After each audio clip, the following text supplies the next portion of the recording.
seen émission kenn askan wi ñu am mbégte dellu si fi naka noonu tey ji ñu am mbégte dalal professeur Iba Barry Camara nekk juriste spécialiste des questions pénales naka noonu mu nekk enseignant chercheur ci faculté des sciences juridiques et politiques bu université Cheikh Anta Diop de Dakar du UCAD professeur Iba Barry Camara maa lay dalal jàmm ci plateau kenn askan wi fii si ITV. maa ngi leen di bëggee mon très cher ami Cissé Ngari. oui maa ngi nuyu seen auditeurs yëpp. ak seen téléspectateurs parce que.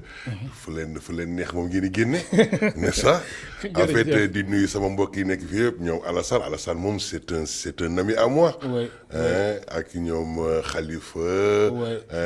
ñoom kii nu mu tuddati comment ça s'appelle. Antoine mon ami Antoine. Mamadou voilà très bien. Mamadou Ndiaye. Là véritablement c'est une grande famille. Voilà. kontaan naa ci yéen.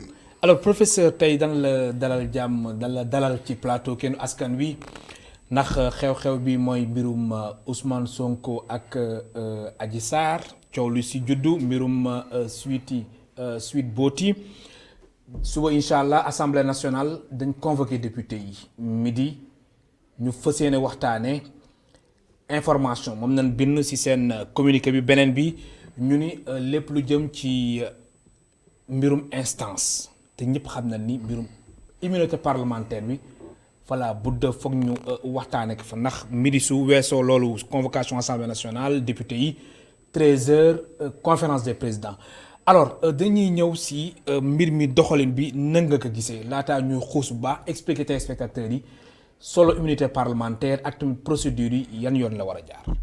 waaw ni may waxee rek maa ngi gën a mat ñëpp di leen nuyu di leen di ziar en réalité mbir bi nii ni mu demee nii en fait ñi ngi ko doon xaaree noonu. mu nekk nii ñi nga xam ne ñi ñoom la situation bu concerné. si ñooñu dafa am ki ñu naan député. koo xam ne kii c'est un député en fait en exercice. Ouais. Et donc là en fait ni mu nekk député noonu.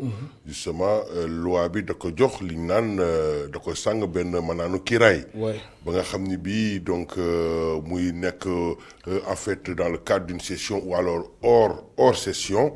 justement dafay bénéficier donc dafay am benn genre protection. li ñu naan maanaanu kiiraay. ba nga xam ni bii su demee sax ba. ci biir mandat woo mu am problème boo xam ne bii dañ ne peut-être que justice da koy soxlo parce que xëy na dañ koy tuumaal si dara. su boobaa effectivement mënuñu en fait procureur mënu rek consorter en fait comporté wu comme nu mu doon comporté comme nu muy comporté comme koo xam ne ki du woon du député. donc là fii puisque député la am na benn procédure boo xam bi c'est une en fait procédure boo xam bi bu particulière la moo di que ni il faut que ñu dem d'abord en fait par l'intermédiaire du ministre de la justice ñu demander en fait à l'Assemblée ñu en fait yëkkati en fait simmeekul ñu simmi en fait maanaam kiraayam su boobaa nag la procédure bi mën a continuer normalement. oui alors su doon flagrant délit la du aajo ñuy wax immunité parlementaire professeur. n'est-ce pas déedéet boobu lan mooy flagrant délit nga tas ka expliquer que suñ mbokk téléspectateurs yi ñu xam ni cas yi bokkul su doon flagrant délit nan lay mel. donc flagrant délit.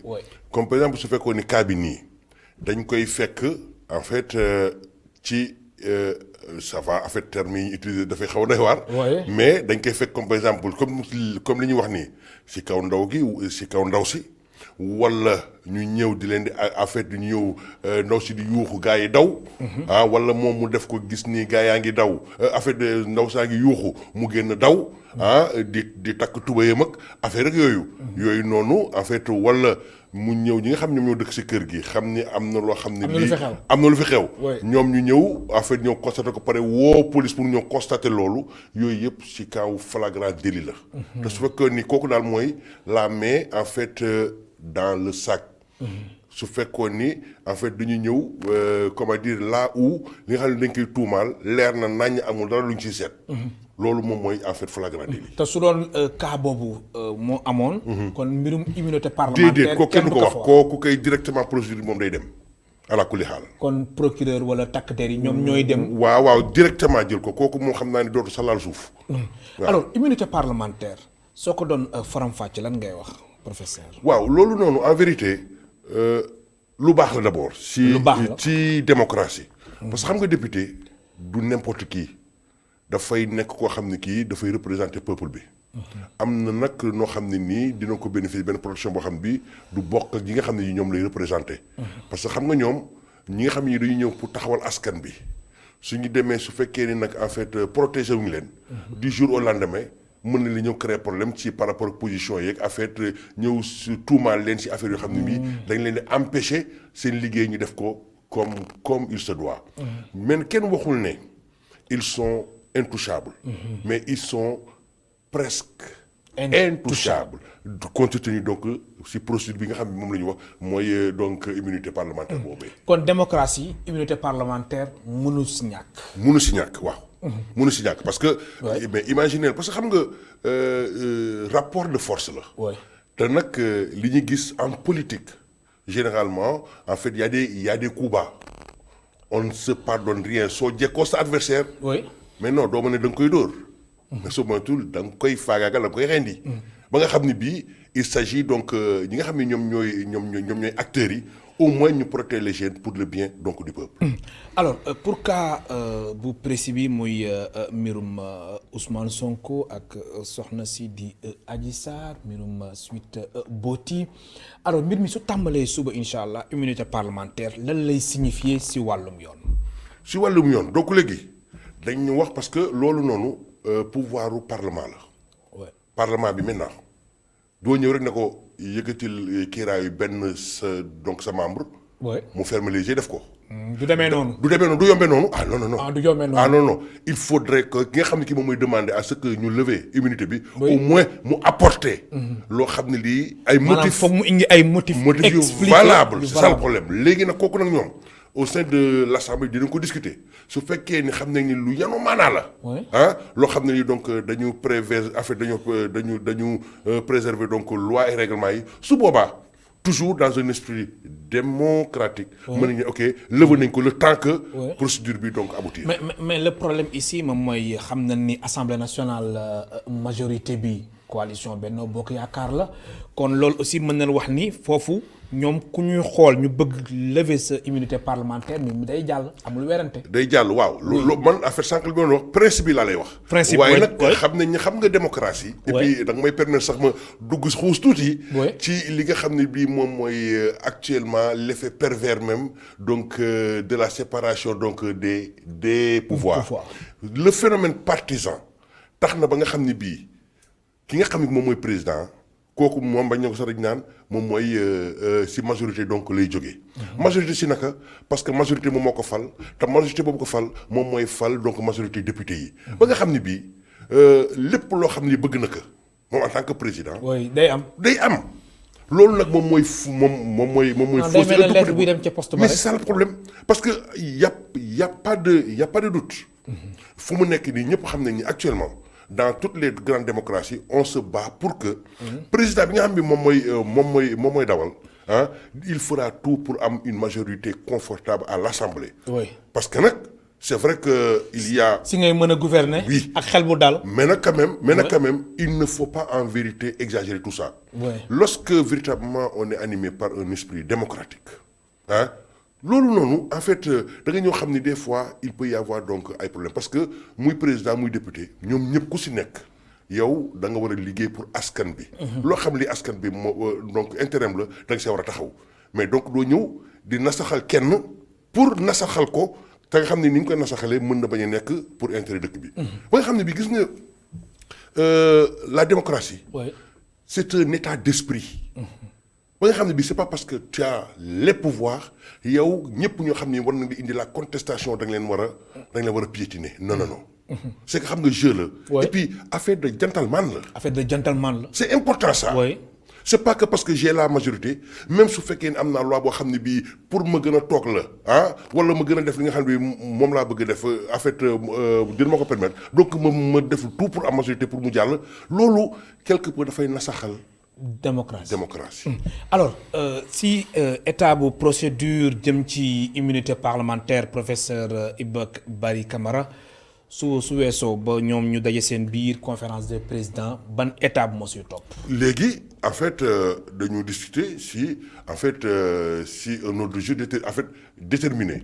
ñëw jàpp dara parce que en l'espèce ñoom nee nañu ordre du jour bi xaw ma ni ñu ko doon rappelé léegi. waaw wax nañ fi information. mais ba beneen tey bi ñu ni ay mbirum yoo xamante ne dafa nekk en instance. mais xam nga ba tey mais ba léegi binduñu exactement. absolument immunité conférence kii parlementaire. moom day ñëw nag cependant du imposer un ordre du jour. conférence des présidents. waaw su ñu demee nag ba assemblée ba. su boobaa nag xam nga motion dafay am.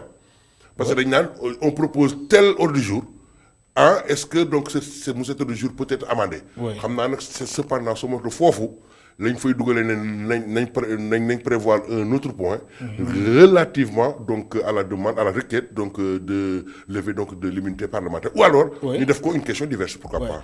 léegi mbir mi xam nga suba la alxames te mbir mi ñu ngi koy xaarani semaine prochaine. voilà donc semaine prochaine nañ mën xam ne exactement ndax lever nañ immunité parlementaire Ousmane Sonko wala àjjuma. oui absolument wala ça dépend rek. non ça dépend en vérité ils vont en fait il n'y a pas à proprement parler un délai boo xam. amul délai non c'est ça le problème. ndax ñu doon wax naan peut-être si 8 jours. peut-être oui mais l'essentiel c'est que il faudrait que. ñu respecter donc procédure bi. ñëw donc discuter ko en profondeur ba jàpp dara. su boobaa nag en fait ñu xam ne dañ ko lever wala en fait duñ ko lever. loolu rek la.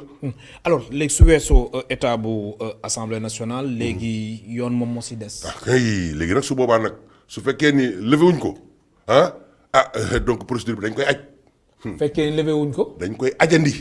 dañ koy ajandi. kenn neewul nag kenn dootu ko mën a toppati déedéet. dañ koy ajandi. waaw dañ koy ajandi parce que. fekkee ni lever wuñ ko député on ne l'est pas en fait éternellement. ouais.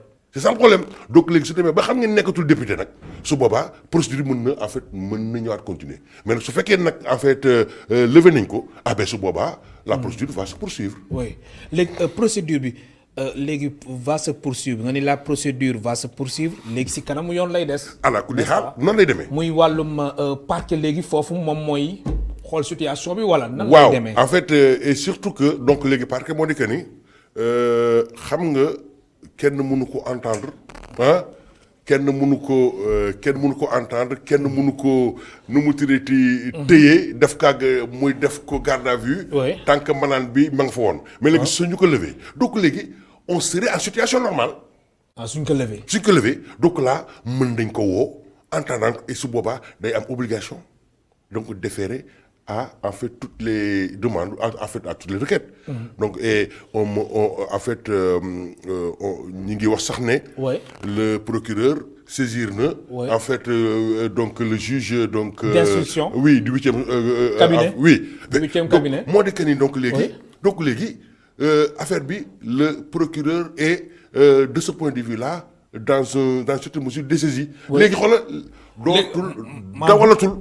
dawalatul nekkatul mbiram. nekkatul mbiram léegi. mais léegi mbir bi léegi lu tax léegi procureur mbir bi si sa gis-gis mu jébbal ko un juge d'instruction. mais si sa ngaar wala mbir mi moo laaj li ni mel wala. si sa ngaar yi non kooku c'est tout à fait normal c'est une procédure c'est une procédure normale donc là c'est vrai que gars yi ñu ngi naan mais pourquoi en fait parce que les gens croyaient que quelle que soit situation bi donc waa section de recherche dañ ko waroon woo déglu ko et cetera mais non. on peut ne pas passer par là parce que. kon fii léegi section de recherche moom liggéey moom pare na ndax ñun doon wax naan dafa boucler na enquête bi. pareegum na parce que xam nga il faut ñu dellu ci li nga xam ne lii moom mooy.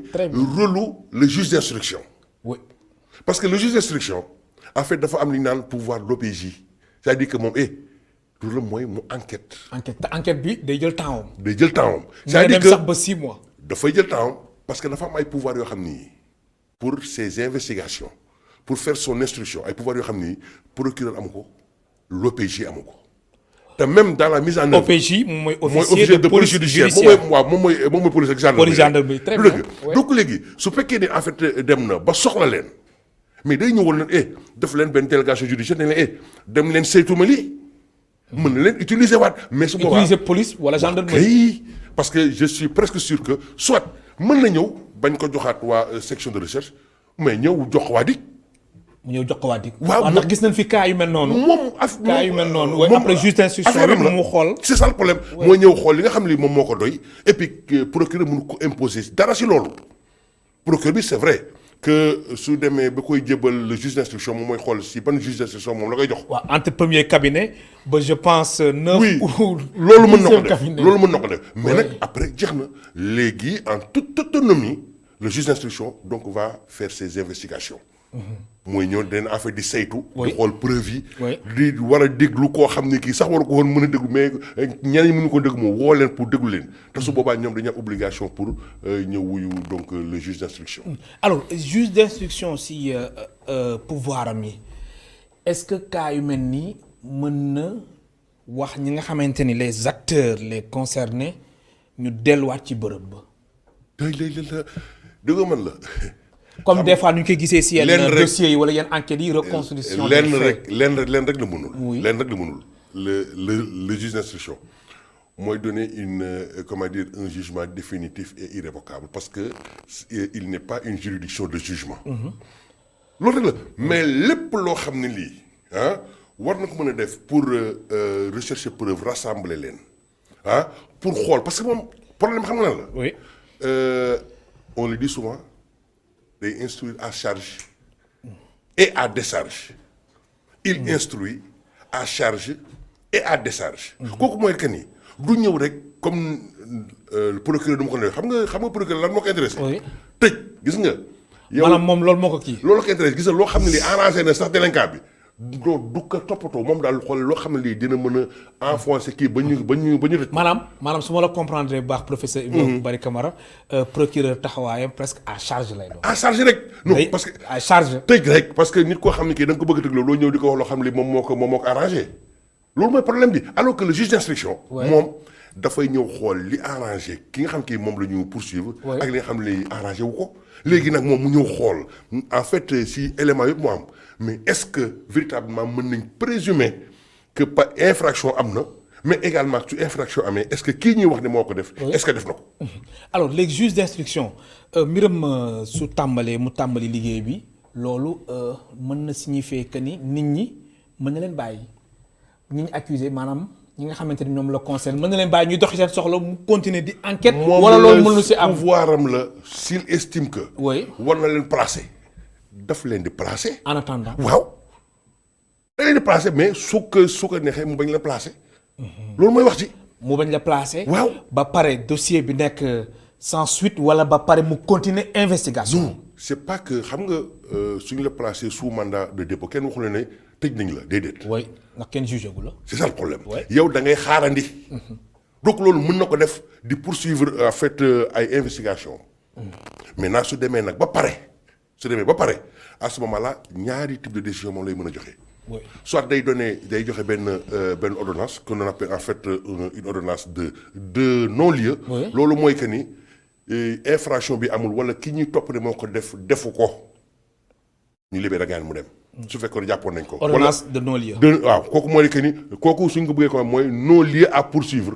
non-lieu à poursuivre. voilà léegi si ban cas nañuy waxee ordonnance. de renvoi mooy que ni nag mu dem muy bi si saytoom.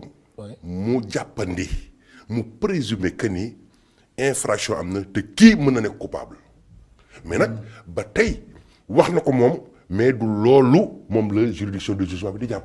parce que mën na dem ba si ba ñuy juger nit ki. li procureur wax. li kii waxoon li juge d'instruction bi wax mais juge bi ne man ànduma ak yéen. te in fine décision wu donc juge bi nga xam ne moom mooy juge affaire bi au fond. mais loolu da koy importé.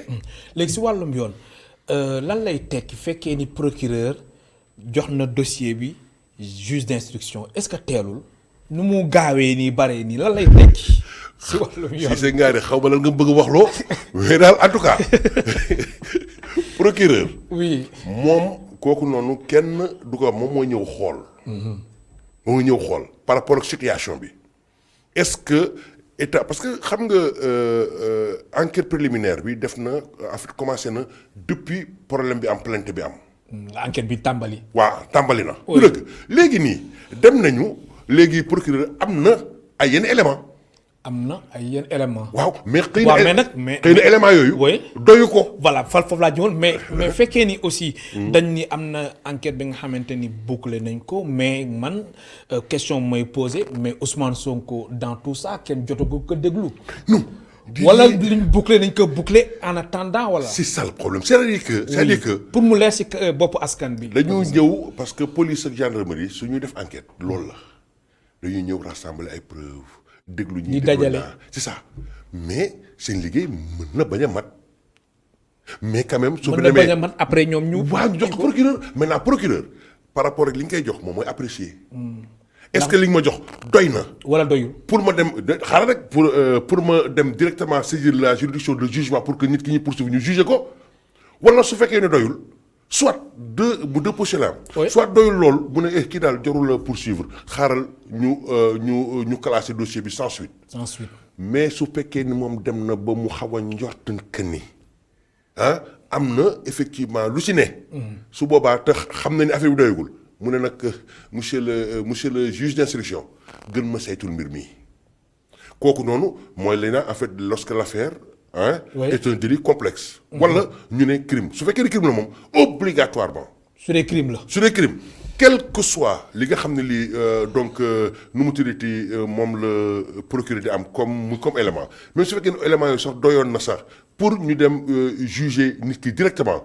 kenn du ko juger parce que en matière criminelle kooku il faut impérativement il le faut bien te il faut impérativement en fait une instruction. te loolu si juge d'instruction la jëm. absolument xool ban cabinet moom mooy. saytu dossier boobu absolument ma fàttali suñu mbokk téléspectateurs yi ñu ngi dalal professeur Iba Barry Camara nekk juriste nekk spécialiste des questions pénales enseignant chercheur faculté des sciences juridiques et politiques bu université Cheikh Anta Diop de Dakar su leen bëggee ay leerlu ci bile émission mu ngeen woote ci 88 628 74 74 88 628 74 alors professeur xam nga mbirum coow li nga xamante ni moom moo soxal Sweet Beauty Ousmane Sonko Adji Sarr ñu ngi ciy wax mbirum viol ak menace de mort aspect yooyu la ñu tàmbali ko ci viol lan la ci yoon wax. xam nga léegi nii en fait su fekkee di viol la. ñëpp xam ne léegi viol. waaw dañ ko criminaliser crime la non crime la. maanaam crime la su fekkee di viol am na. su dee viol am na. ok te nag viol nag wax na la xam nga sur cette question là si c'est gars yi Sénégal da ngay tax a déglu man finalement dama naan bon. qu'est-ce qu'on en fait. lu ñu bëgg wala. lu ñu bëgg lan la. lan nga bëgg wax maanaam Sénégal yi lu ñu bëgg. waaw nous c'est que parfois doo xam. lu ñu bëgg lan la problème bi lan la des fois ñu ne non viol des fois ñu ne non en fait dafa yegg rek ci moom c'est pas la même chose. am na différence. mais il y a une trop grande différence là mën na ñëw egg ci moom avec le consentement donc la fille après retourner ne non elle n'était pas consentante. mais su boobaa noonu il faut ñu saytu ko ba xam dëggam effectivement su fekkee ni amoon na contact. mais est-ce que effectivement donc femme bi dafa d'accord wala d'accord loon. wala nag su fekkee ne d'accord loon su boobaa nag la ñu qualifier viol. su fekkee ni en fait contact pénétration am. fekkee ni waaw loolu la mais c'est nag il faut ñu xam. fii parfois en fait c'est xam nga subitement donc vous di ngeen ma ko baal. oui. avec ce dossier-là. oui. subitement les Sénégalais sont devenus puritains. maanaam. c'est que moom léegi. en fait pour mu leer si boppu téléspectateur mais xam nga que moom daal mooy kii di xool non Sénégal def finalement ak ce dossier ba dañu ne léegi dañ ne en fait dañoo kii quoi nu mu tiiti dañoo bëgg puritanisme. dañoo bëgg lan. dañoo bëgg en fait dañoo jékki rek ñoom ñëpp comment ça s'appelle ñoom ñëpp ñu civilisé ba nga xam ne bii. ah bon dañu set trop non c'est vrai. parce que jékki-jékki ñëw ne mais non waru ko lan c'est vrai on évoque ce que l'islam dit ce que comment dire. la Bible dit en fait ñëw wax naan suñu baaxu maam yi mais non moi je dis simplement il faut ramener tout ça à la normale. à la normale. c'est pas ça c'est que. en fait lépp tout ça à la normale. c'est ça mu tekki lan. mu tekki lan boo dikkee ni nañu ko considérer ñëw xel yëpp dal. xel yëpp dal sérénité. sérénité. waaw gars yi ñi nga xam ne ñoom ñoo war a saytu. ñu bàyyi leen ñu saytu. ñu saytu. ndax ba ñi léegi nga xam ne ñii kenn moom la ñu tuumal. nañ ko jox. nañ ko mettre dans toutes les conditions. de ce parce que affaire boo xam ne dafa sensible trop. oui. loo xam ne lii entre deux personnes la bi muy xew. oui. léegi kii ne dara amul. oui. kii ne dara am na te sax neexuma woon. mais attends kii wax lii kii wax le contraire mais naka la ñu mënee. oui. mais loolu moo tax gis nga saytu. mais enquête boobu du yomb de. mais loolu laa lay expliquer. oui. moo lay expliquer te en fait en matière de droit dañ ne toujours le doute profite à la personne poursuivie. oui. Maintenant pour établir tout ça c'est vrai que mënoon na am contact contact pour établir ko moo di que ne en fait am na ay semences yoo xam ni nekkoon na. donc sperme yi ñuy wax yooyu. oui. mais comme je disais tout à l'heure c'est compliqué comme je disais en fait à mes frères tout à l'heure je disais que. du rek parce que sperme am na génn na que am na contact. mën na génn te contact du am. yàlla xam na ko. donc xam nga. kon mbir mi jaxas. kii non c'est que xam nga moo tax man la. mbir mi daal nañ dal parce que xam nga bàyyi ñu enquête mbir mi. nañ bàyyi enquête def ko y a des professionnels. oui. pour faire ça. exact. et aujourd'hui à l'état donc de la science mën nañ dem gën a leeral mbir yi. et su boobaa mais il y a pas de souci. maintenant on gère ça. ok. après ñu gérer ko. mais il le faut bien. oui. mais nag quand même il faut y aller avec doigté et dafa nekk loo xam ne lii c'est vrai que le procureur donc les OPJ le procureur et les OPJ donc ont commencé à faire en fait le boulot. oui. mais il ne s'agit pas seulement que ñoom rek ñu liggéey. toutes les parties concernées. oui. war nañoo liggéey. war nañoo ñii pour en fait gën a étayer. oui. seen thèse. oui. ñeneen gën a étayer seen antithèse. moo tax mon cher ami. oui. yal na yàlla defal jàmm rek. amin am na suñu téléspectateur bu njëkk bu nekk ci ligne bi ñu jël ko mu ngi ci 88 628 74 74 allo. allo. allo. allo. allo salaamaaleykum. waaleykum salaam. bon Idée. waaw yaa ngi en direct. waaw dama ni. allo. Ousmane Sonko bi laay wax. soxna si borom salon bi laa wax. fa nga ñu woowee. dama leen di woo fii Dakar. bismillah ñu lay déglu. waaw dama ni borom ki moom kii bi salon bi. oui.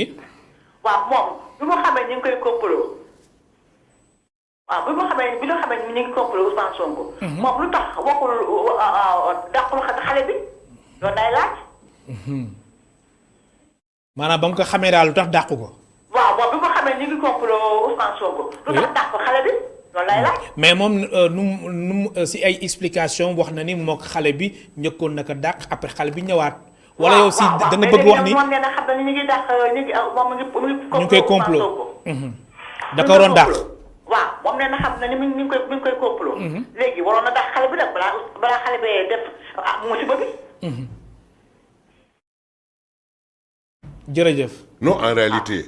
oui. En réalité je sais pas di nga permettre ma réagir. par rapport oui non da réagiral oui. et c'est par rapport en fait à toutes ces réactions parce que nous risquons donc d'en avoir beaucoup. oui. mais ce qui est de dire c'est que xëy na questionnement yëpp xam nga fu mu nekk nii. waaw maanaam xel yi daal. kañ yëpp jaxasoo moo tax. mën a sànq nañ dal. parce que ce n'est pas à nous. oui. de régler la question. am na ñoo xam ne ñii loolu moo seen liggéey te loolu moo tax ñu fay leen. effectivement. seulement nag réaction yi dina permettre xëy na moom ñu gën leen inspirer ñu gën a alimenter seen cadre de réflexion. oui. mais fii amul kenn actuellement ku fi nekk boo xam bi mën na ñëw rassurer kenn ci dara wala mu ñëw répondre à ces questions là. am na keneen ku nekk ci ligne bi ñu jël ko allo. allo.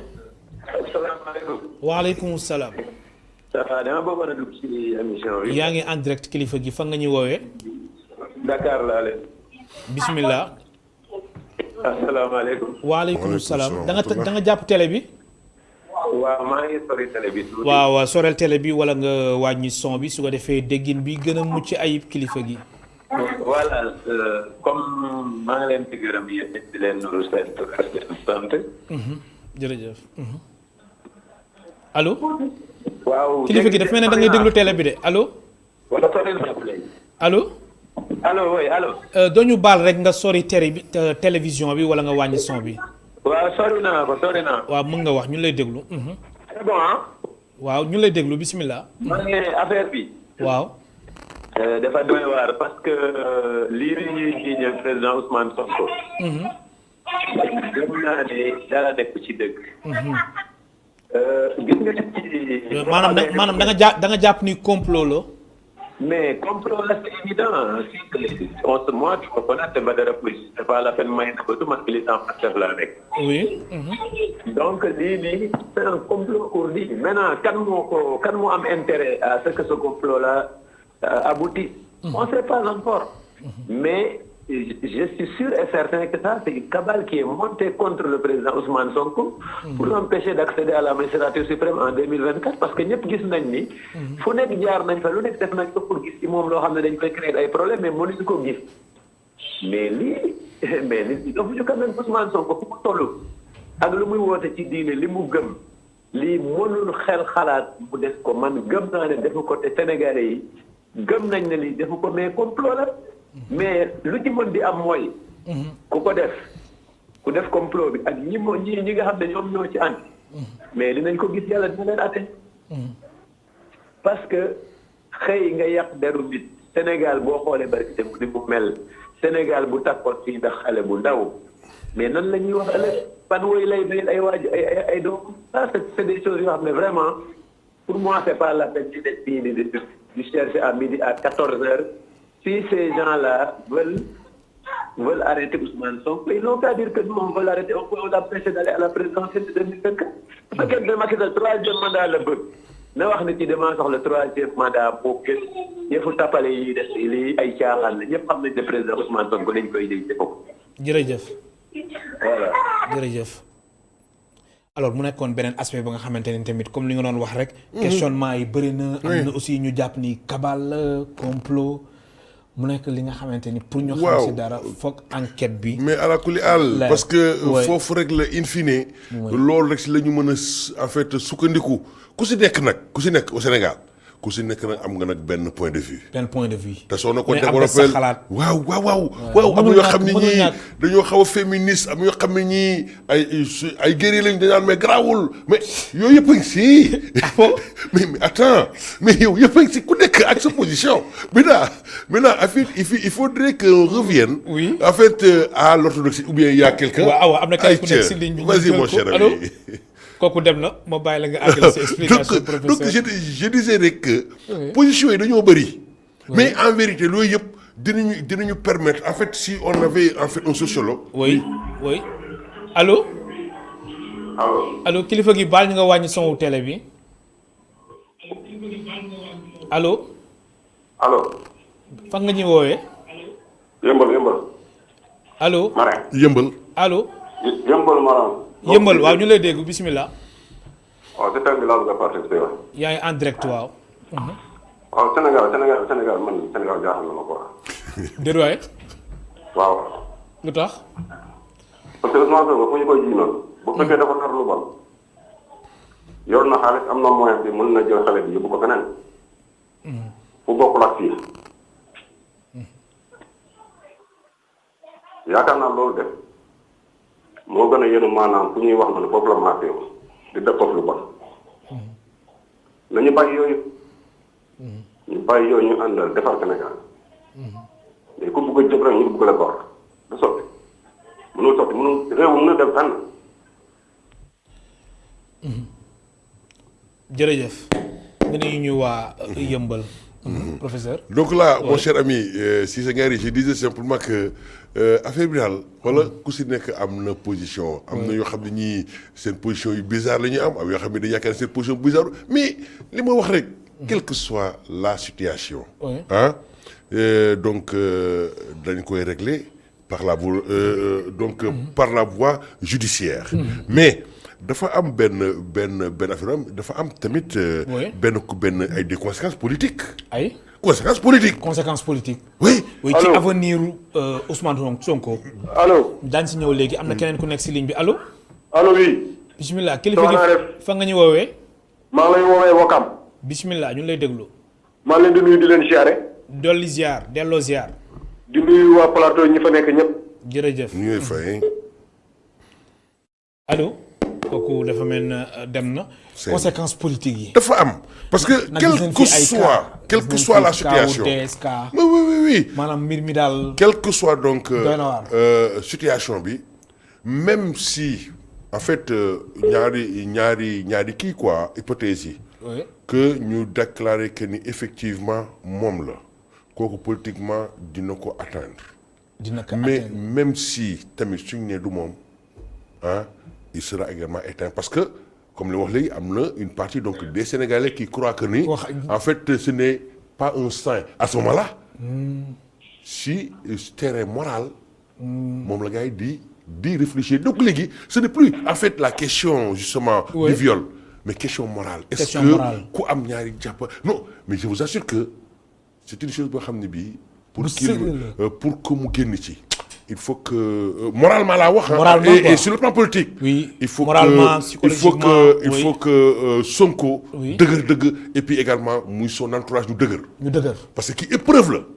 épreuve la. am na keneen ku nekk ci ligne bi allo kooku dem na alors xam nga expliqué nga fii ñaari cas yëpp léegi suñ demee ba nga xamante ni léegi mbir mi. yoon def enquête am ni Ousmane Sonko duñ koy toppee amul wala yooyu léegi ki def plainte bi mbir mi yoon lan la wax ci moom. ki def plainte bi. oui. en réalité puisque du moom dafa ñëw déposer plainte bi. dafa déposer plainte mais entre boobaa les aussi mains ñoom Ousmane du Sonko procureur. dañ koy porter plainte. mais c'est ça le problème. ñoom sax ñun doon loolu. parce que là-bas. loolu beneen cas la parce aussi que diffamation dafa am. oui. diffamation dafa am. donc là su ñu demee ba affaire bi ba ci cëppaandaw ga ah et même en même temps procédure bi dem. oui mën nañ déposer benn plainte. Si. pour diffamation. y a absolument rien qui se pose. te boobu aussi dañ koy jël en compte. par la force. mais non c'est le citoyen en fait qui s'est diffamé qui en fait introduit une plainte point barre. taxaw di xaar. mais oui moo tax ma ni la mu kii nu mu tuddati. muy moom su dee moom on verra il sera affaire sanctionné. mais su fekkee du moom la mais non il en fait dina ñëw.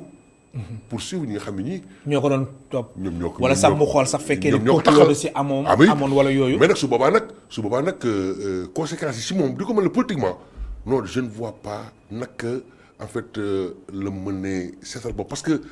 politiquement. non mais ça va difficile la. moo tax ma ne la il faut que les gens travaillent à ça. parce que quelle que soit la situation quelle que soit l'issue. oui. ah donc affaire bi dina ko xaw a.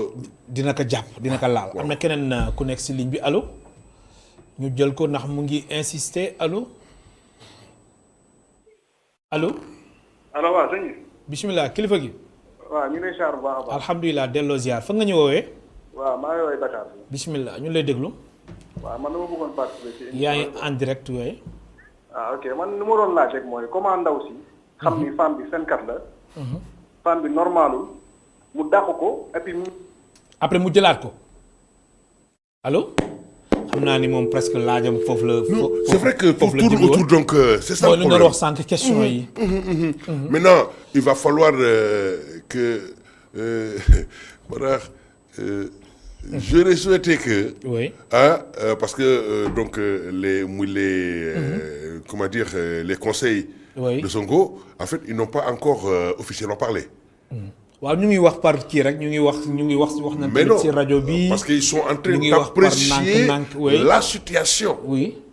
ce n'est pas en fait une situation anodine. C'est pourquoi je vous dis il faut que ñu liggéey. avocat yi. il faut que ñu liggéey ngir ñu setal seen client. Ah oui. am na keneen ku nekk si ligne bi ñu jël ko allo. asalaamaaleykum Cissé. waaleykum salaam kilifa gi. ok man la Badara Pouye maa ñëwaat tout à l'heure on a été coupé par le réseau. oui fan nga ñuy woowee. Je voudrais dire bonjour au professeur Iba Barry Camara. Bonjour mon cher. fan nga ñuy woowee. Je n'ai jamais eu l'occasion de le connaître. Oui. Mais c'est un homme pour qui j'ai énormément d'estime pour ses connaissances approfondies et son impartialité. J'espère que explication est claire, non? Absolument, c'est totalement clair. Hein. Merci. Tout à fait impartial aussi. Effectivement, oui. Voilà, je voudrais un peu rebondir sur les conséquences politiques. Là, c'est un militant qui parle, mais un analyste politique aussi. Oui, si vous avez parlé de Wolof, s'il vous plaît. Voilà, ce que je sais, gis nga lii nii. Man gëm naa ne du loo xam ne lu am la. te gëmuloo ko man dama jàpp ne li ñuy waxal Ousmane Sonko nii. gëm naa ne mënul am. te ñi ko def bu dee dañu yaakaar ne tey mën nañ jaare ci yàq carrière politique am mais dañuy nax seen bopp parce que boo xoolee quand tu analyses le discours des jeunes.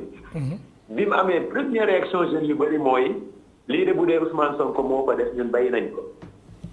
mais boo xoolee développement actuellement lan mooy seen réaction actuellement ak fi ñu toll nii.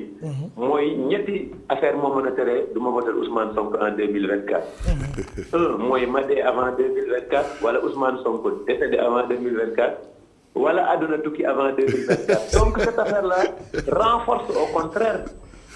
la crédibilité oui. oui ñu lay dégg. dafa gën a may doole président Ousmane Sonko. absolument.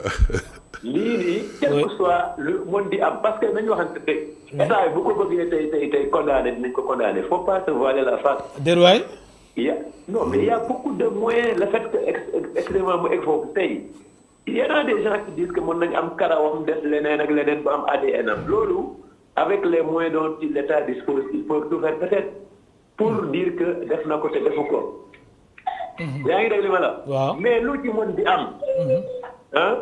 Ousmane Sonko lii da koy gën a magal parce que. gisuma li mën a tere tey Sénégalais yi te d'ailleurs Sénégalais yi majorité ci ñoom li ñu def mooy lii nii montage la deal la. donc moo tax man gëm naa ne donc lii da koy gën a magal day tax Sénégal yi gën koo bëgg.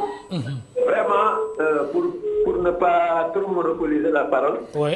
Je pense que cette affaire-là, ça peut être un mal nécessaire pour un homme politique de la trempe du président Ousmane Sonko qui aspire à diriger un pays. Oui. Donc, mën na nekk loo xam ne ñu ngi ci jógee. agrandir wu da koy yokk mais li ma mën a jàpp mooy sama xalaatu bopp. mooy quoi qu'il en soit lii da ciy gën a am doole parce que Sénégal yi bëgguñu insisté.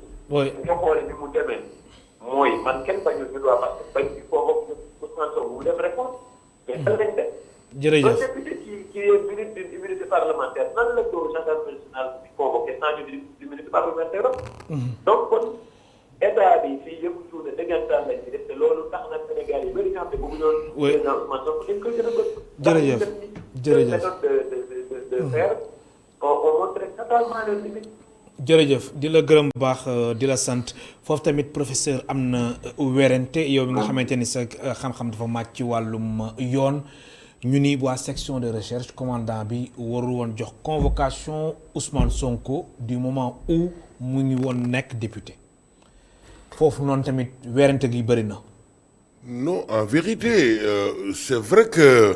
wala ñoom dañ ne woon dañ ko jox convocation rek peut-être mu wuy ji voilà. non mënoon nañ ko jox convocation parce que xam nga pour pouvoir en fait moom mën naa nu kiraay bi pour moom la. oui. du dëgg. léegi c'est un droit que lui reconnaît la constitution mais également le règlement intérieur. Donc Assemblée nationale donc là suñ ko joxoon kii convocation il pouvait ne pas. en fait attendre que immunité ñëw mu dem ne. mais puisque c'est comme ça ok donc mais voilà je suis là. et à ce moment-là on ne parlerait pas d'arrestation. dégg nga mu wax. oui. mais là dañ koy woo seulement en fait à titre en fait informatif. mais kooku il n'a pas besoin Oui. donc nu mu tuddati que ñu comment dire ñu lever kii immunité mais parlementaire dafa xam moom parce que déjà que sur le terrain politique xam nga ñoom ak ñoom Sonko ak ñooñoom ak régime bi. ils ne se font pas confiance et puis surtout que non. oui maanaam daal ku nekk wóoruwoo sa morom mais c'est ça le problème. oui. même gis mais même su ko xam naa ni su ko régime bi ne ko salaamaaleykum su ma ne salaamaaleykum sax am na sax leneen lu muy laal. parce que non kay ma wax la nous sommes actuellement au Sénégal. Oui. En fait rapport politique yi mais noonu la demee on ne se fait pas confiance ça. mais loolu dana war ah. mais nag on a vu donc li nga xam ne lii moom moo tax éléments yi nga xam ne ñoom ñoo agrégé wu ba ñu toll fii. parce que kay ma wax la ñi nga xam ne ils sont censés diriger. Oui. Donc suñu dëkk maintenant. Ils ne s'opposent pas sur le plan politique. Mais là ce sont des rapports exécrables. En fait exécrables entre donc les personnes. Oui. C'est pas normal ça. Alors professeur ñu jeexalee benn point ndax waxtu bi jeex na avocat Ousmane Sonko yi. gis nañ moom. parce que mën nañu wax ni ñu mu jël bokk nañ ci ténor du barreau ay avocats yoo xamante ne xam nañ leen ci ay dossiers yu bëre muy ay dossiers yi nga xamante ni jàlloon na fi muy ay Khalifa Sall ay Karim Wade ak yooyu alors ñoom jamono ji vraiment am nañ liggéey la ñu am te leur boulot peut-être que baaxee rek la et puis kooku peut-être que ça fera évoluer waaw cela fera évoluer la justice. Ah bon? Et la démocratie. Ouais. C'est un dossier boo xam ne bii ñoom en fait il ne doit pas fonder le défense sur des documents ça ne sera pas en fait une défense documentaire et documentée.